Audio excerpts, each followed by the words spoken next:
Futures trading is risky and can result in substantial financial loss. Never put a futures position on without a stop-loss order in place. Good morning, good afternoon, good evening, traders from all over the world. Welcome to Short-Term Trading Live with Oscar. Sunday evening for trades. Monday morning, we're talking about trade day at 122.07. Let's go right to the S&P. Right off the bat, we're going to buy the E-mini S&P. We're looking to buy at 1434.75. We're going to place a 1429.50 protective sell stop. And we're going to look to take profit at 1454. That's a nice jump if we get it, 1454. I do expect resistance to show up between that 1444 and 45 area. Remember, we never took out the highs. The trade may never work. We're still, just like we were yesterday, we're flirting with the highs of the S&P. We haven't taken it out. Maybe another down day coming. So you got to be a little bit careful with this trade. I say we haven't taken it out in 4 days. Let's go up there and see what kind of stops we got up there. There will be stops on the 1426, but I'm kind of betting that they'll try for the upside stops before the downside stops. So to capture that, we're going to buy it at 1434.75. Place our sell stop 1429.5. Take profit at 1454 or be out by the close.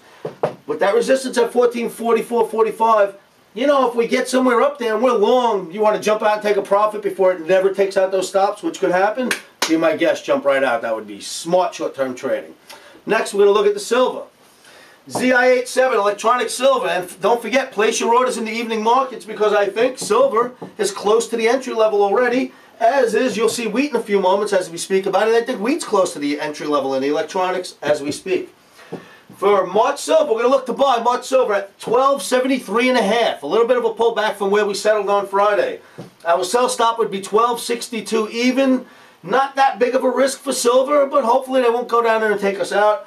We're looking for 13 even to take profit. 1300 even on the upside. So if we buy at 1273.5 and we don't drop 11.5 cents and get knocked out at 1262, we'll take our profit at 13 even or be out by the close. That's the way we're going to play the silver for tomorrow. In the March wheat, electronic March wheat, place your orders, the ZWH7. We're looking to buy March wheat at 465. We're looking to place a 458.5 protective sell stop in case we're wrong. March wheat settled much higher. We're looking for a pullback of a few points here, 7-8 points before we get in at 65.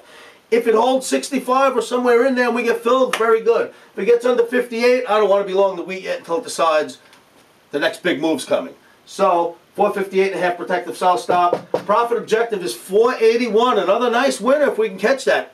Also be out by the close. Quick recap. Buy your March S&P 1434.75. Place your 1429.5 protective sell stop. Look to take profit at 1454. Bearing in mind that we do have those highs set at 1444.5, 1444.90. We're up there with those highs. There will be stops above the highs. There will be stops below the 26 some odd area where we've been kind of making support. Let's bet for those upside stops. Silver, again, March silver, 1273.5. Buy it. Place your sell stop at 1262. Let's hope we don't get nailed there. Remember, silver's a big, big swinger. Very good chance of getting nailed any day on your stops in silver. So don't move your stop if you have it in there. Don't move it further away anyway. And take profit at 1300. March wheat, electronic ZWH7. Buy it at 465. A little bit of a pullback. 458.5 protective sell stop. And look to take profit at 481 or be out by the close. A couple of things I wanted to go over quickly. Two things really. In my last video, Friday Roundup, I sort of slightly chastised you guys for not getting out of your stops as you were supposed to. Well, David P., you know who you are. You did get out of your stop. Thanks for writing that to me. I appreciate it. David P., I was short at 360 at 632.60 and I got out at 635.20 for one contract. I was glad to see you move the stop. I didn't want to lose my week's earnings either. Well, that's what I said about this not being Give It Back Friday. You are the man, David. You know who you are. Good job. Keep learning. Now, I must say, this is a labor of love for me, and I do enjoy it, and I hope I'm out there helping people. These are shark-infested waters.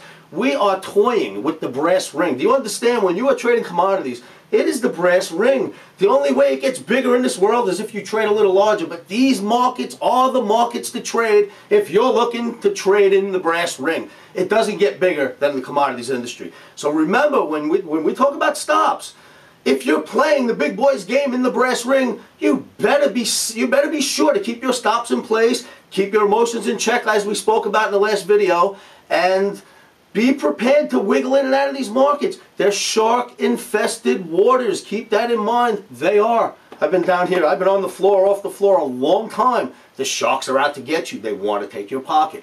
I will try to do my best to help that not happen for you. So, one more thing I wanted to read. I have a follower out there, and I was saying that this is a labor of love, and every now and then I'll get a response that just reminds me of why I do this. Let me read this to you. Hi, Oscar.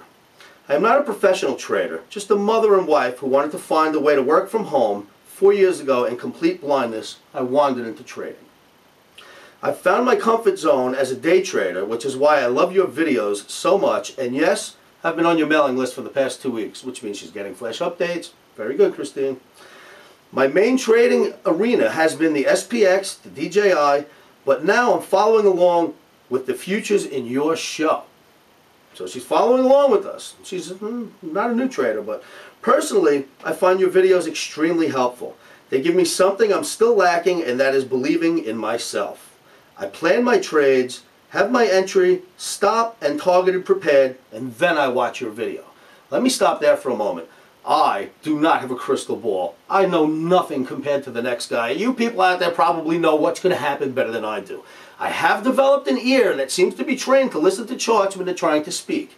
That being said, just the fact that she says first she comes up with her own ideas and then listens to my video, she's using me as another indicator, as if you could pop me up on your indicators in your trading analysis program. And that's what I want you to use me for. I am not the tell-all where the markets are going next. Nobody knows that. But I am an indicator. And if you have an idea, let's say my idea is to buy wheat tomorrow, and you do all your homework, and then Oscar's video comes out and Oscar wants to buy wheat tomorrow, well then I'm an indicator that works with your plan and you go with the trade. Don't just take my word for it. Right, wrong, or indifferent, you have to give your own reason why you took the trade. So if you are an analyst, now this is the analysts I'm speaking to out there. There are other traders that just want to take the trades blindly. More than welcome. Do that, but take the flash updates. But if you're an analyst, just use me for an indicator to make sure that my idea and your idea jive before you jump in that market. Brass ring here, don't forget, don't just jump into a market unless you have a good reason for it, and always keep your stops. Back to the letter. I find for new traders you are an inspiration.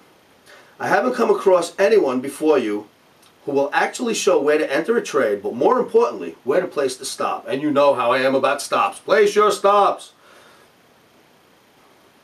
You are also coming across loud and clear in respect to the mental discipline required by traders, which again is a big bonus to a new trader. Whether they can fully appreciate how important it is will not be through your lack of effort. Perhaps they will hear the spoken word but not fully understand its implications. I hope you understand what Christine is saying here. She was a very wise trader. For those who turn yellow belly after a bad week, and I've mentioned in email after email when I speak to my traders, one bad week you guys are going to hang me out to dry, but let's hope we never have that. For those who turn yellow belly after a bad week, well, my thoughts are, there are no free rides in life, and if you want something badly enough, you'll keep working at it until you get there. Keep up the wonderful work. I love it. Be still my heart, Christine. Thank you so much for that letter. That is the reason why I do what I do. Letters like that will continue getting me to stand in front of this camera. And you are a professional trader, Christine, if you're watching. Anybody who has the insight to say these things and understands markets as you do is a professional trader, so congratulations. That being said, subscribe to my YouTube videos, hit the subscribe button so I can get you my video out the moment I have it ready. futuresanalysts@gmail.com is my email. If you email me and say, Oscar, please put me on the flash updates, boom, it's done. You can reach me at 718-351-2266.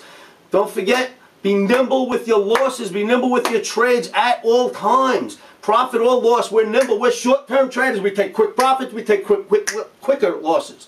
Don't forget that. Quick profits, quick losses at all times. Hey, I love the letters. Keep sending them, and I'll do my best to improve the show tailored towards your letters. Good luck, traders, and I'll speak to you in a day.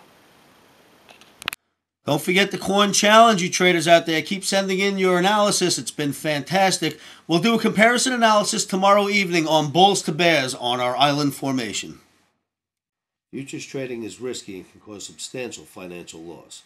We do not claim or guarantee that you will profit from the information provided. That being said, I am a 24-year seasoned trader on and off the floors. This is how I've made my living for many, many years. Good luck trading.